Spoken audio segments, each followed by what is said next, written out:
একটু দেরি করে হলেও আর্জেন্টিনার কোপা আমেরিকা এবং প্রীতি ম্যাচের জন্য 29 সদস্যের একটা দারুণ স্কোয়াড ঘোষণা করছে কোচ লিওনেল স্কলানি। আর্জেন্টিনার এই স্কোয়াডের মধ্যে পাওলো দিবালা সুযোগ না পাইলেও প্রত্যেকটা আর্জেন্টাইন সাপোর্টাররা মোটামুটি স্কোয়াডটা নিয়ে খুশি। কিন্তু ব্রাজিলের স্কোয়াডটা ঘোষণা করার পর থেকে ব্রাজিলের ম্যাক্সিমাম ফ্যানরাই হ্যাপি না। কিন্তু ব্রাজিলের স্কোয়াড কি খারাপ হয়েছে? আমার কাছে মনে হয় না যে ব্রাজিলের স্কোয়াডটাও খারাপ হয়েছে। তারাও কিন্তু তাদের নিজস্ব স্থানে সবাই টপ ফর্মেই আছে। আর ব্রাজিলের স্কোয়াডটাও যে অতটা খারাপ হয় না এইটা বোঝানোর জন্য ব্রাজিল এবং আর্জেন্টিনার কোপা আমেরিকার স্কোয়াড থেকে প্লেয়ার নিয়ে আমি একটা বেস্ট 11 বানাবো। সো কে কে সুযোগ পাবে এই বেস্ট 11 এর মধ্যে সেইটা দেখতে ভিডিওটা শেষ পর্যন্ত সবাই সাথেই থাকুন। আমার এই স্কোয়াডটার ফরমেশন হবে 3-4-3, মানে ডিফেন্সে 3 জন, মিডে 4 জন এবং অ্যাটাকিং লাইনে থাকবে 3 জন। সর্বপ্রথম গোলকিপিং পজিশনে অ্যালিসন বেকার এবং ইমিলিয়ানো মার্টিনেজের মধ্যে আমি ইমিলিয়ানো মার্টিনেজকেই দলে রাখবো, কারণ তার 1v1 এবং পেনাল্টি সেভিং অ্যাবিলিটির জন্য। আর এমনিতেও অ্যালিসন বেকার বর্তমানে অতটা ফর্মে নাই,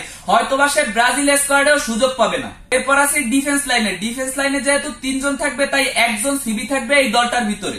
অপশন হিসাবে অভিজ্ঞ মার্কিউনহস এবং কুটি রোমেরো থাকলেও আমি শেষ পর্যন্ত কুটি রোমেরোকেই দলে সুযোগ দিব। আর রাইট ব্যাক পজিশনে ব্রাজিলিয়ান দানিলো ইয়ানকোউটা এবং আর্জেন্টাইন মলিনা থাকলেও শেষ পর্যন্ত অভিজ্ঞতার কারণে আমি দানিলোকেই চান্স দিব।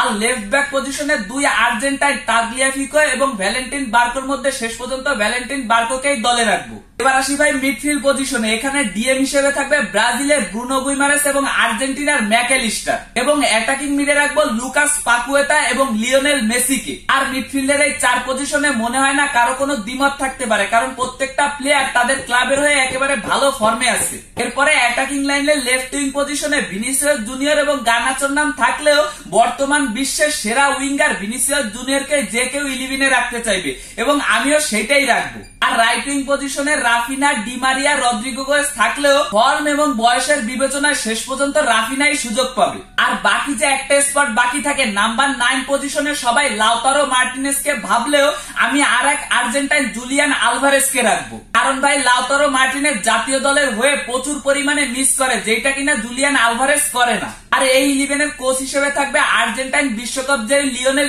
স্কলানি। সো এইটাই ছিল আমার বানানো বেস্ট 11। সো এখান থেকে আপনারা কার পরিবর্তে কাকে দলে চান সেইটা একটু কমেন্ট বক্সে জানান। যাই হোক, আজকে ভিডিও এই পর্যন্তই। ভালো লাগলে সবাই লাইক, কমেন্ট, শেয়ার করবেন। ধন্যবাদ। দেখা হবে অন্য কোনো ভিডিওতে।